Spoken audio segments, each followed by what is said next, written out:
ದೇಹವನ್ನು ಜೈ ಭಗವಾನ್. ಎಲ್ಲರಿಗೂ ನಮಸ್ಕಾರ. ಓಂ ಮಹಾದೇವಿ ಚೇತ್ ವಿಶ್ವಪತಿ ಜ ಮಹಿತನ್ನೋ ಐಶ್ವರ್ಯಲಕ್ಷ್ಮಿ ಪ್ರಚೋದಿತ. ಎಲ್ಲರಿಗೂ ನಮಸ್ಕಾರ. ಇವತ್ತಿನ ವಿಶೇಷ ಸಂಚಿಕೆಗಳ ಅನೇಕ ವಿಚಾರಗಳನ್ನು ನಾವು ತಿಳ್ಕೊಂಡು, ಮೊದಲನೇದಾಗಿ ನೋಡಿ, ದೇವರ ಸಾಕ್ಷಾತ್ಕಾರ ಮಾಡ್ಕೋಬೇಕು ಅಂತ ಹೇಳ್ತಾ ಇದೆ. ನೋಡಿ, ದೇವೋ ದೇವಾಲಯ ಪ್ರೋಕ್ತಃ ಜೀವೋ ದೇವೋ ಸನಾತನಃ. ಅಂದರೆ ನಮ್ಮ ದೇಹವೇ ದೇಗುಲ.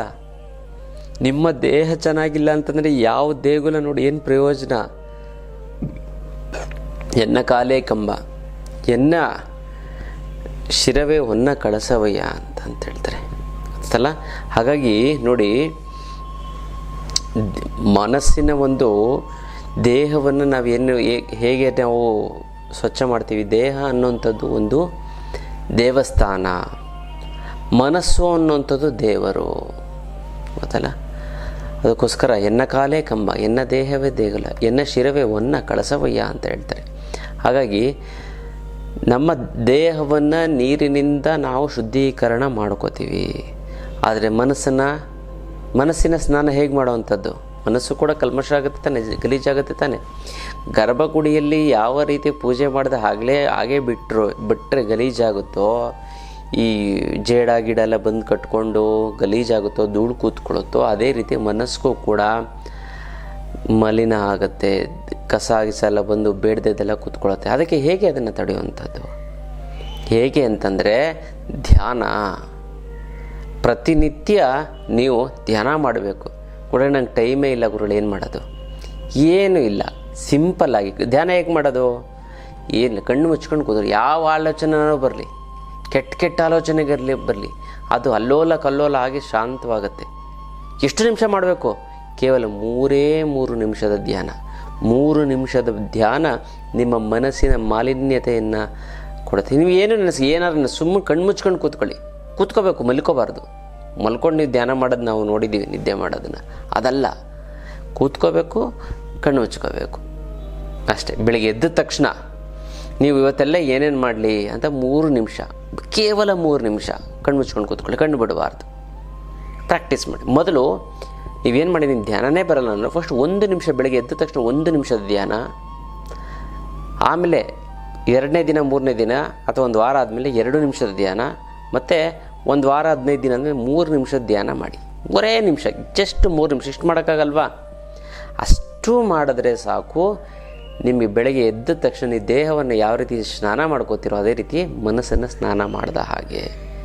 ಕೇವಲ 3 ನಿಮಿಷದ ಧ್ಯಾನ ಎಷ್ಟು ಪವರ್ ಆಗುತ್ತೆ ಅಂತ ನಾನಲ್ಲ, ನೀವು ಹೇಳ್ತೀರ. ಅಷ್ಟು ಚೆನ್ನಾಗಾಗುತ್ತೆ. ಇಂಥ ಪಾಸಿಟಿವ್ ಎನರ್ಜಿ ನಿಮ್ಮೆಲ್ಲ ಕೆಲಸ ಕಾರ್ಯಗಳು ಕೂಡ ಚೆನ್ನಾಗಾಗ್ಬಿಡುತ್ತೆ. ಯಾವುದರಿಂದ? 3 ನಿಮಿಷದ ಧ್ಯಾನದಿಂದ. 3 ನಿಮಿಷ ಮಾಡ್ತೀರಲ್ವಾ? ಮನಸ್ಸನ್ನು ಶುದ್ಧೀಕರಣ ಮಾಡ್ಕೋತೀರಲ್ವ, ಮನಸ್ಸಿಗೆ ಸ್ನಾನ ಮಾಡಿಸ್ತೀರಲ್ವಾ? ಇದೇ ಇವತ್ತಿನ ಒಂದು ವಿಚಾರ. ಗ್ಯಾಸ್ಟ್ರಿಕ್ ಸಮಸ್ಯೆ. ಈ ಗ್ಯಾಸ್ಟ್ರಿಕ್ ಸಮಸ್ಯೆ ಇತ್ತು ಅಂತಂದರೆ ಏನು ಮಾಡಬೇಕು? ಯಾಕೆ ಗ್ಯಾಸ್ಟ್ರಿಕ್ ಸಮಸ್ಯೆ ಬರುತ್ತೆ ಅಂತಂದರೆ, ಒಂದು ಎಕ್ಸಸ್ ಆಫ್ ಹೀಟಿಂದ ಬರುತ್ತೆ. ಮತ್ತು ಎಕ್ಸಸ್ ಆಫ್ ಹೀಟ್ ಇದ್ರೂ ನಡೆಯುತ್ತೆ. ಆದರೆ ನೀವು ಹೊರಗಡೆ ಆಹಾರವನ್ನು ಸೇವನೆ ಮಾಡಿದೆ, ಹೊರಗಿನ ಆಹಾರವನ್ನು ಸೇವನೆ ಮಾಡೋದ್ರಿಂದ ನಿಮಗೆ ಪ್ರಾಬ್ಲಮ್ ಬರುತ್ತೆ. ಇನ್ನೂ ರಾಂಗ್ ಫುಡ್ ಅಂತ ಇರ್ತವೆ ಕೆಲವೊಂದರ. ಈ ಮೊಸರನ್ನಕ್ಕೆ ತುಪ್ಪ ಹಾಕ್ಕೊಂಡು ತಿನ್ನೋದು, ಸೈಡಲ್ಲಿ ತುಪ್ಪ ಹಾಕ್ಕೊಂಡು ಅಲ್ವಾ? ಇದು ಕೂಡ ರಾಂಗ್ ಪ್ರಾಬ್ಲಮ್. ಅಂದರೆ ಈ ಥರ ರಾಂಗ್ ಇದರಿಂದನೂ ಕೂಡ ಗ್ಯಾಸ್ಟ್ರಿಕ್ ಸಮಸ್ಯೆ ಆಗ್ತಾ ಬರುತ್ತೆ. ಮತ್ತು ಹೆಚ್ಚು ಬಿಸಿಲರಿ ವಾಟರನ್ನ ಕುಡಿಯೋದ್ರಿಂದ, ಅಂದರೆ ಸ್ವಲ್ಪ ಕ್ಲೋರಿನ್ ಹಾಕಿರ್ತಾರೆ ಅದರಲ್ಲಿ, ಎಷ್ಟು ದಿನ ಆದರೂ ಕೂಡ ಏನೂ ಆಗಬಾರ್ದು ಅಂತ.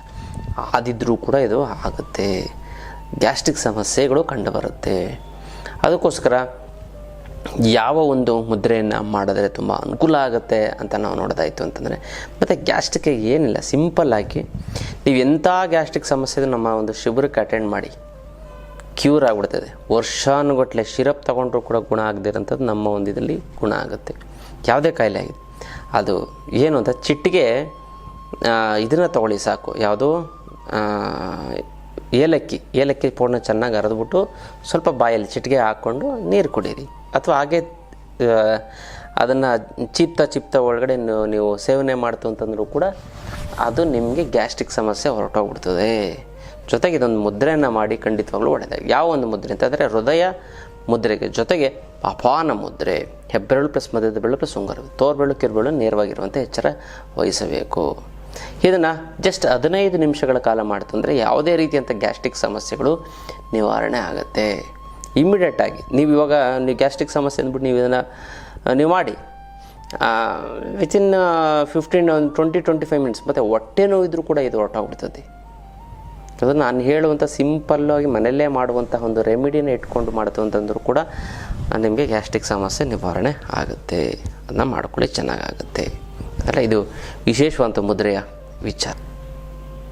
ಇನ್ನು ಇದೇ ಹುಣ್ಣಿಮೆಯ ದಿನ ಈ ಒಂದು ತಂತ್ರವನ್ನು ನೀವು ಮಾಡಿದ್ದೇ ಆಯಿತು ಅಂತಂದರೆ ನೀವು ಕೋಟ್ಯಾಧಿಪತಿಗಳಾಗ್ತೀರಾ ಅಂತಲ್ಲ. ಅದು ಯಾವ ತಂತ್ರ ಅಂತ ನಾನು ತಿಳಿಸ್ಕೊಡ್ತೀನಿ. ಅದಕ್ಕಿಂತ ಮುಂಚೆ ನೀವು ವಿನಯ್ ಯೋಗಿ ಗುರೂಜಿ ಅಂತ ಯೂಟ್ಯೂಬ್ ಚಾನಲಲ್ಲಿ ಲೈಕ್ ಮಾಡಿ, ಸಬ್ಸ್ಕ್ರೈಬ್ ಆಗಿ, ಮತ್ತು ಬೆಲ್ ಬಟನ್ ಒತ್ತಿ, ಮತ್ತು ಫೇಸ್ಬುಕ್ ಇನ್ಸ್ಟಾಗ್ರಾಮಲ್ಲೂ ಕೂಡ ಲೈಕ್ ಮಾಡಿ, ಶೇರ್ ಮಾಡಿ, ಮತ್ತು ಫಾಲೋವನ್ನು ಮಾಡಿಕೊಳ್ಳಿ. ನೋಡಿ, ಇದೇ ಹುಣ್ಣಿಮೆಯ ದಿನ ಈ ಒಂದು ಅದ್ಭುತವಾದಂಥ ತಂತ್ರವನ್ನು ಮಾಡಿಕೊಳ್ಳಿ. ಏನು ಅಂತ, ನೀವು ಶ್ರೀಮಂತರಾಗಬೇಕು, ಕೋಟ್ಯಾಧಿಪತಿಗಳಾಗಬೇಕು ಅಂತಂದರೆ ನೀವೊಂದು ಬೆಳ್ಳಿ ಸರವನ್ನು ತೆಗೆದುಕೊಳ್ಳಿ. ಬೆಳ್ಳಿ ಸರವನ್ನು ಹೋಗಿ ತೆಗೆದುಕೊಳ್ಳಿ. ನಿಮ್ಮ ಚಿನ್ನದಿದ್ದರೂ ಪರವಾಗಿಲ್ಲ, ಬೆಳ್ಳಿ ಸರವನ್ನು ತೆಗೆದುಕೊಳ್ಳಿ. ಬೆಳ್ಳಿ ಸರವನ್ನು ತೆಗೆದುಕೊಂಡು ಹೋಗಿ ನೀವು ಒಳ್ಳೆ ಡಿಸೈನ್ ಆಗಿರೋವಂಥದ್ದು, ಒತ್ತಬಾರ್ದು, ಚುಚ್ಚಬಾರ್ದು, ಆ ರೀತಿ ಪ್ಲೈನ್ ಆಗಿರೋವಂಥದ್ದು ಒಳ್ಳೆ ನಿಮ್ಗೆ ಅನುಕೂಲ, ನಿಮ್ಗೆ ಇಷ್ಟವಾಗುವಂಥದ್ದು, ನಿಮ್ಗೆ ಕಂಫರ್ಟಬಲ್ ಆಗಿರೋವಂಥದ್ದನ್ನು ಬೆಳ್ಳಿ ಸರವನ್ನು ತೆಗೆದುಕೊಂಡು ಬನ್ನಿ. ಅದನ್ನು ನೀವೇನು ಮಾಡಬೇಕು, ಶುದ್ಧೀಕರಣ ಮಾಡಬೇಕು.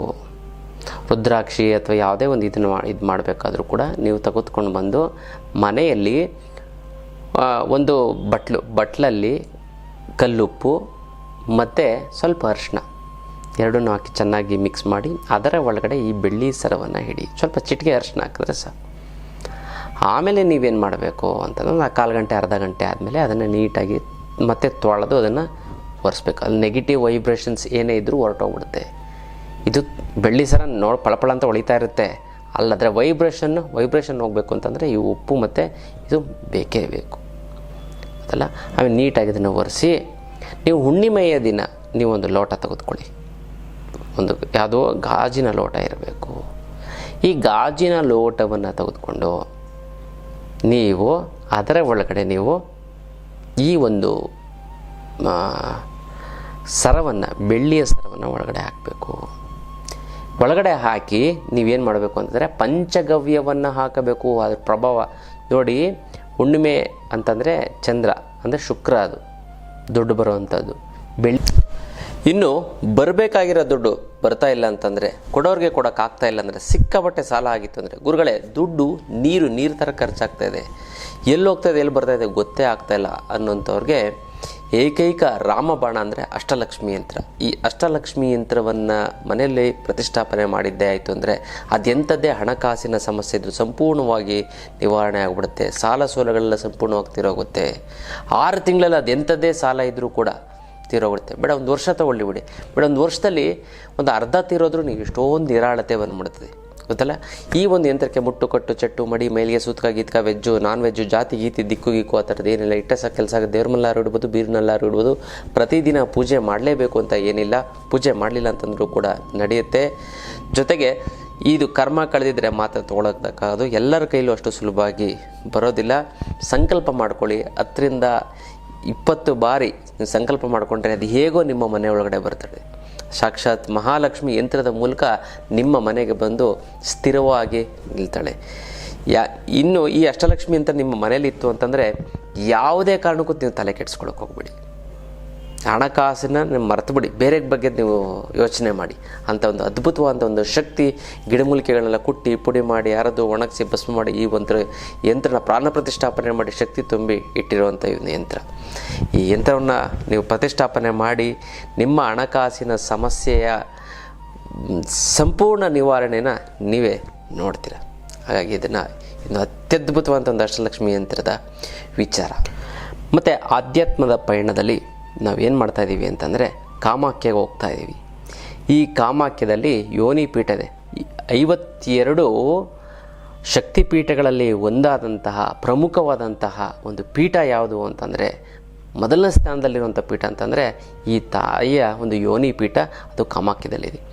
ಈ ಒಂದು ಕಾಮಾಖ್ಯ ದೇವಿಯದ ದರ್ಶನ ಮಾಡಿದ್ದೇ ಆಯಿತು ಅಂತಂದರೆ, ನಿಮಗೆ ಹೆಣ್ಮಕ್ಳಿಗೆ ಮಕ್ಕಳಾಗಿಲ್ಲ ಅಂತಂದರೆ, ಅಥವಾ ಈ ಹೆಣ್ಮಕ್ಳಿಗೆ ಈ ಪೀರಿಯಡ್ಸ್ ಪ್ರಾಬ್ಲಮ್ ಇತ್ತು ಅಂದರೆ, ಹಾರ್ಮೋನ್ ಇಂಬ್ಯಾಲೆನ್ಸ್ ಇತ್ತು ಅಂತಂದರೆ, ಮತ್ತು ಏಜ್ ಆಗ್ತಿದ್ದಂಗೆ ಗರ್ಭಕೋಶ ತೆಗಿಬೇಕು ಅಂತ ಹೇಳ್ತಾರೆ, ಯೂಟ್ರಸ್ ಪ್ರಾಬ್ಲಮ್ ಏನಾರು ಆಗಿತ್ತು ಅಂತಂದರೆ, ಇದು ಎಲ್ಲವೂ ಕೂಡ ಆಪ್ರೇಷನ್ನೇ ಆಗೋದಿಲ್ಲ, ಹೋಗೊಂದು ದರ್ಶನ ಮಾಡ್ಕೊಂಡ್ಬಂದ್ಬಿಡ್ತು ಅಂತಂದರೆ, ಸಂಕಲ್ಪ ಮಾಡಿ ದರ್ಶನ ಮಾಡ್ಕೊಂಡು ಬಂತು ಅಂತಂದರೆ, ಇದು ಯಾವುದೇ ರೀತಿಯಂಥ ಒಂದು ಸಮಸ್ಯೆಗಳು ಕೂಡ ಆಗೋದಿಲ್ಲ. ಅದಕ್ಕೋಸ್ಕರ ಕಾಮಾಖ್ಯ ದೇವಿಯ ಒಂದು ದರ್ಶನವನ್ನು ಮಾಡೋದಕ್ಕೆ ಹೋಗ್ತಾಯಿದ್ದೀವಿ. ಖಂಡಿತ ನಾವೆಲ್ಲ ಹೋಗ್ತೇವೆ, ನೀವು ಬನ್ನಿ. ಮತ್ತು ಕೇರಳಗೂ ಕೂಡ ನಾವು ಹೋಗ್ತಾ ಇರ್ತೀವಿ. ಪ್ರತಿ ತಿಂಗಳು ಇನ್ಮೇಲೆ ನಾವು ಕೇರಳಗೆ ಪ್ರಯಾಣ ಬೆಳೆಸ್ತಾ ಇರ್ತೀವಿ. ಅನಂತ ಪದ್ಮನಾಭ ಆಗಿರ್ಬೋದು, ಜೊತೆಗೆ ಈ ಒಂದು ಕೊಟ್ಟಿಯೂರು ಅಂತ ವಿಶೇಷವಾದಂತಹ ಒಂದು ದರ್ಶನ, ಅದು ವರ್ಷದಲ್ಲಿ 1 ತಿಂಗಳು ಮಾತ್ರ ಇರುತ್ತೆ. ಆ ಒಂದು ಬರೀ ತುಂಬ ಕಡಿಮೆ, ಅತಿ ಕಡಿಮೆ ಇದರಲ್ಲಿ ವೆಚ್ಚದಲ್ಲಿ ನಾವು ಕರ್ಕೊಂಡು ಹೋಗ್ತಾ ಇದ್ದೀವಿ. ಮತ್ತು ಈ ಒಂದು ಕೊಟ್ಟಿಯೂರಿಗೆ ಕೇರಳ ಪ್ರವಾಸ 2 ದಿನದ ಒಂದು ಪ್ರವಾಸ ಇರುತ್ತೆ. 4 ದಿನದ ಒಂದು ಪ್ರವಾಸ ಇರುತ್ತೆ, 2 ದಿನದ ಒಂದು ಪ್ರವಾಸವೂ ಕೂಡ ಇದೆ. ಇದು ಕೇವಲ ಒಂದು 5,000 ರೂಪಾಯಿ, 4,999 ಊಟ ತಿಂಡಿ ಮತ್ತು ಮಲ್ಕೊಳ್ಳೋಕ್ಕೆ ಜಾಗ ಮತ್ತು AC ಬಸ್ಸು ಎಲ್ಲವೂ ಕೂಡ ವ್ಯವಸ್ಥೆ ಇರುತ್ತೆ. ಖಂಡಿತವಾಗ್ಲೂ ಕೂಡ ನೀವು ಈ ಒಂದು ಪ್ರಯೋಜನವನ್ನು ಪಡ್ಕೋಬೋದು. ಮತ್ತು ಕಣ್ಣೂರಿಗೆ ನಾವು ಶತ್ರು ಸಂಹಾರಕ್ಕೋಸ್ಕರ ಕಣ್ಣೂರು ದೇವಸ್ಥಾನಕ್ಕೆ ಹೋಗ್ತಾ ಇದ್ದೀವಿ. ಸುಮಾರು ಅದ್ರ ಬಗ್ಗೆ ನೀವು ತಿಳ್ಕೊಬೇಕಂದ್ರೆ ನಮ್ಮ ಆಫೀಸ್ಗೆ ಫೋನ್ ಮಾಡಿ. ಈ 2 ಪ್ರಮುಖವಾದಂತಹ ಒಂದು ದೇವದ ಒಂದು ಸ್ಥಾನಕ್ಕೆ ಹೋಗ್ತಾ ಇದ್ದೀವಿ ಆಧ್ಯಾತ್ಮ ಪಯಣದಲ್ಲಿ. ಖಂಡಿತ ನಾವೆಲ್ಲ ಹೋಗ್ತೀವಿ, ನೀವು ಕೂಡ ಬರ್ತೀರಲ್ವ. ಇದು ಇವತ್ತಿನ ಒಂದು ವಿಶೇಷವಾದಂಥ ಒಂದು ಆಧ್ಯಾತ್ಮದ ಪಯಣದ ವಿಚಾರ. ಆನ್ಲೈನ್ ಕ್ಲಾಸು, ವಿಶೇಷವಾದಂಥ ಒಂದು ಆನ್ಲೈನ್ ಕ್ಲಾಸು. ಈ ಒಂದು ಆನ್ಲೈನ್ ಕ್ಲಾಸಲ್ಲಿ ಏನಿದೆ ಅಂತಂದರೆ, ನಿಮ್ಗೆ ಜೀವನದಲ್ಲಿ ಯಾವ ರೀತಿ ಬದುಕಬೇಕು, ಮತ್ತು ಜನವಶೀಕರಣ, ಧನವಶೀಕರಣ, ಇರುವಂತಹ ದುಡ್ಡನ್ನು ಫಸ್ಟ್ ದುಡ್ಡು ಬರೋಗೆ ಏನು ಮಾಡಬೇಕು, ಮತ್ತು ಇರುವಂಥ ದುಡ್ಡನ್ನು 10 ರೂಪಾಯಿನ 100 ರೂಪಾಯಿ, 100 ರೂಪಾಯಿಂದ 1000 ರೂಪಾಯಿ, 1000 ರೂಪಾಯಿಂದ 1,00,000 ರೂಪಾಯಿ ಹೇಗೆ ಮಾಡುವಂಥದ್ದು, ದುಡ್ಡನ್ನು ಯಾವ ರೀತಿ ಬಳಸಬೇಕು, ಯಾವ ರೀತಿ ಉಳಿಸ್ಬೇಕು, ಮತ್ತು ಯಾವ ರೀತಿ ಗಳಿಸ್ಬೇಕು, ಜನರನ್ನು ಕೂಡ ಯಾವ ರೀತಿ ಉಳಿಸ್ಕೋಬೇಕು. ಮತ್ತು ತುಂಬ ಜನ ಫ್ರೆಂಡ್ಸ್ ಇತ್ತು ಅಂತಂದರೆ ನಿಮಗೆ 1 ಕೋಟಿ ರೂಪಾಯಿ ಇದ್ದಂಗೆ ಯಾರೋ ಸಹಾಯ ಮಾಡ್ತಾರೆ. ಅದರ ಜನಾಕರ್ಷಣೆ ಹೇಗೆ ಮಾಡಬೇಕು, ಜನವಶೀಕರಣವನ್ನು ಯಾವ ರೀತಿ ಮಾಡಿಕೊಂಡು ನಾವು ಜೀವನವನ್ನು ಒಂದು ಸುಗಮಗೊಳಿಸ್ಕೋಬೇಕು ಅನ್ನೋದನ್ನು ಆನ್ಲೈನ್ ಕ್ಲಾಸಸ್ ಇರುತ್ತೆ. ನೀವು ಡೈರೆಕ್ಟಾಗಿ ನಾನು ಹೇಗಿದೆ ನಾವು ಮಾತಾಡ್ತೀವಿ, ನೀವು ಡೈರೆಕ್ಟಾಗಿ ಅದರಲ್ಲೂ ಕೂಡ ನಿಮ್ಮ ಪರ್ಸನಲ್ ವಿಚಾರಗಳನ್ನು ನನ್ನ ಭೇಟಿಯಾಗಕ್ಕೆ ಒಂದು ಕ್ಲಾಸ್ ಅಟೆಂಡ್ ಮಾಡಿ ಜ್ಞಾನವನ್ನು ತಿಳ್ಕೊಂಡು ನಿಮ್ಮ ಸಮಸ್ಯೆಗಳನ್ನು ಕೂಡ ಅಲ್ಲೂ ಕೂಡ ಬಗೆಹರಿಸ್ಕೋಬೋದು. ಎಲ್ಲ ರೀತಿಯಂಥ ವಿಚಾರಗಳನ್ನು ತಿಳಿಸ್ಕೊಡ್ತಾ ಹೋಗ್ತೀನಿ. ಝೀರೋ ಇರೋಂಥ ವ್ಯಕ್ತಿ ಈ ಆನ್ಲೈನ್ ಕ್ಲಾಸ್ ಅಟೆಂಡ್ ಮಾಡಿ ಹೀರೋ ಆಗಿರೋಂಥ ಉದಾಹರಣೆಗಳೆಲ್ಲ ನಾವು ನಮ್ಮ ಆಶ್ರಮಕ್ಕೆ ಬಂದು ನೀವು ನೋಡ್ಬೋದು. ಅಂಥ ಒಂದು ಅದ್ಭುತವಾದಂಥ ಒಂದು ಆನ್ಲೈನ್ ಕ್ಲಾಸು, ಜನ ಮತ್ತು ಧನವಶೀಕರಣ. ಇದಕ್ಕೂ ಕೂಡ ನೀವು ಹೆಸರನ್ನು ಬರೆಸಿ ಈ ಒಂದು ಕ್ಲಾಸಸನ್ನು ಕೂಡ ನೀವು ಅಟೆಂಡ್ ಮಾಡಬಹುದು. ಇದು ವಿಶೇಷವಾದಂಥ ಒಂದು ಆನ್ಲೈನ್ ಕ್ಲಾಸು, ಎಲ್ಲರಿಗೂ ಕೂಡ ಅಷ್ಟು ಸುಲಭವಾಗಿ ಸಿಗೋದಿಲ್ಲ. ಹಾಗೆ ಈ ಒಂದು ಆನ್ಲೈನ್ ಕ್ಲಾಸನ್ನು ನೀವು ಜಾಯಿನ್ ಮಾಡಿ ಅಂತ ನಾನು ತಿಳಿಸ್ಕೊಡ್ತೀನಿ. ಇಲ್ಲಿ ಸರ್ ಅದು ಶುಕ್ರ. ಮತ್ತು ಪಂಚಗವ್ಯ ಅಂತಂದರೆ ಹಸು.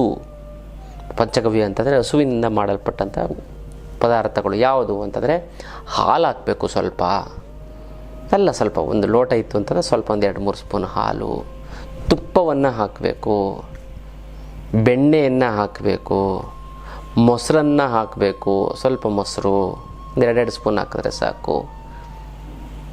ಮತ್ತು ಗಂಜಲವನ್ನು ಹಾಕಬೇಕು, ಮತ್ತು ಬೆರಣಿ, ಹಸುವಿನ ಸಗಣಿಯಿಂದ ಮಾಡಿರೋಂಥ ಒಂದು ಬೆರಣಿ, ಅದನ್ನು ಹಾಕಬೇಕು. ಹಾಕಿ ಆ ಒಂದು ಕಿಟಕಿ ಹತ್ರ ಇಡಿ. ಆ ಒಂದು ಚಂದ್ರನ ಒಂದು ಪ್ರಭಾವ ಒಂದು ಇದಕ್ಕೆ ಬೀಳಬೇಕು, ಅಥವಾ ಟೆರೆಸ್ ಮೇಲೆ ಅಥವಾ ಯಾರೂ ಎತ್ಕೊಳ್ಳದೇ ಇರೋಂಥ ಜಾಗದಲ್ಲಿ ಅದನ್ನು ಇಡಬೇಕು. ಚಂದ್ರನ ಒಂದು ಪ್ರಭಾವ, ಒಂದು ನೆರಳು, ಆ ಒಂದು ಬೆಳಕು ಬೀಳಬೇಕು. ನೋಡಿ ಎಷ್ಟು ಶಕ್ತಿಶಾಲಿಯಾಗಿರುತ್ತೆ ಅಂತಂದರೆ ಆ ಹುಣ್ಣಿಮೆ ಒಂದು ಆಮೇಲೆ ನೆಕ್ಸ್ಟ್ ಡೇ ಏನು ಮಾಡಬೇಕು ಅಂತಂದರೆ, ಈ ಲೋಟದಲ್ಲಿರುವಂಥ ಎಲ್ಲ ಹಾಲು ತುಪ್ಪ ಮೊಸರನ್ನೆಲ್ಲ ಗಿಡಕ್ಕೆ ಹಾಕ್ಬಿಟ್ಟು ಈ ಒಂದು ಬೆಳ್ಳಿ ಸರವನ್ನು ತೆಗೆದುಕೊಂಡು ತೊಳೆದು ನೀವು ದೇವರ ಹತ್ರ ಇಟ್ಟು ಕುಂಕುಮ, ಅರಿಶಿನ ಮತ್ತು ಹೂವನ್ನು ಹಾಕಿ ನೀವು ಅದನ್ನು ಕುತ್ತಿಗೆಗೆ ಧರಿಸಬೇಕು. ನೋಡಿ, ಇದೆಲ್ಲ ಶುಕ್ರದಿಂದ ಮಾಡಿರುವಂಥದ್ದು, ತುಂಬ ಚೆನ್ನಾಗುತ್ತೆ. ಪ್ರತಿ ಹುಣ್ಣಿಮೆ ದಿನ ಈ ಒಂದು ಬೆಳ್ಳಿ ಸರಕ್ಕೆ ಈ ರೀತಿ ಮಾಡ್ಕೊಳ್ಳಿ. ಒಂದು 3 ಹುಣ್ಣಿಮೆ ದಿನ ಈ ರೀತಿ ಮಾಡಿ. ಎಷ್ಟು ಚೆನ್ನಾಗಾಗುತ್ತೆ. ನೀವು ಎಷ್ಟು ದುಡ್ಡಲ್ಲಿ ನೀವು 50,000 ದುಡಿತಾ ಇದ್ದಂಥವ್ರು 2 ಲಕ್ಷ 3 ಲಕ್ಷ ದುಡಿತೀರ, ಗೊತ್ತಲ್ಲ? ಆ ರೀತಿ ಒಂದು ಚೇಂಜಸ್ ಕಾಣ್ತಾ ಹೋಗುತ್ತೆ. ಒಂದು ಬಿಸ್ನೆಸ್ಸಲ್ಲಿ ತುಂಬ ಡೆವಲಪ್ ಆಗುತ್ತೆ, ದುಡ್ಡು ಬರುತ್ತೆ, ತುಂಬ ಅನುಕೂಲ ಆಗ್ತಾ ಬರುತ್ತೆ. ಇದನ್ನು ಮಾಡ್ಕೊಳ್ಳಿ. ತುಂಬ ಚೆನ್ನಾಗುತ್ತೆ, ಒಳ್ಳೆಯದಾಗ್ತಾ ಬರುತ್ತೆ. ಮತ್ತು ಯಾರ್ಯಾರು ಕೋಟ್ಯಾಧಿಪತಿಗಳಾಗಬೇಕು ಅಂತ ಅಂದ್ಕೊಂಡಿದ್ದೀರೋ ಅವ್ರು ನಿಮ್ಮ ಹೆಸರನ್ನ ಕಮೆಂಟ್ ಮಾಡಿ. ಅಮ್ಮ ಮಹಾಲಕ್ಷ್ಮಿ ನಿನ್ನ ಆಶೀರ್ವಾದ ಸದಾ ನನ್ನ ಮೇಲೆ ಇರುತ್ತೀನಿ, ಶತಕೋಟಿ ನಮಸ್ಕಾರ ಅಂತ ಕಮೆಂಟ್ ಮಾಡಿ ಕಳಿಸಿ. ನಾನು ಸಂಕಲ್ಪವನ್ನು ಮಾಡ್ತೀನಿ, ತಂತ್ರವನ್ನು ಮಾಡಿ ಒಂದಕ್ಕೊಂದು ಸೇರಿ ತುಂಬ ಚೆನ್ನಾಗುತ್ತೆ, ಒಳ್ಳೆಯದಾಗ್ತಾ ಬರುತ್ತೆ. ಇದು ವಿಶೇಷವಾದಂಥ ಒಂದು ತಂತ್ರದ ವಿಚಾರ. ಇನ್ನಷ್ಟು ವಿಚಾರ ತಿಳ್ಕೊಳ್ಳೋಣ ಮುಂದಿನ ಸಂಚಿಕೆಯಲ್ಲಿ. ಅಲ್ಲಿವರೆಗೂ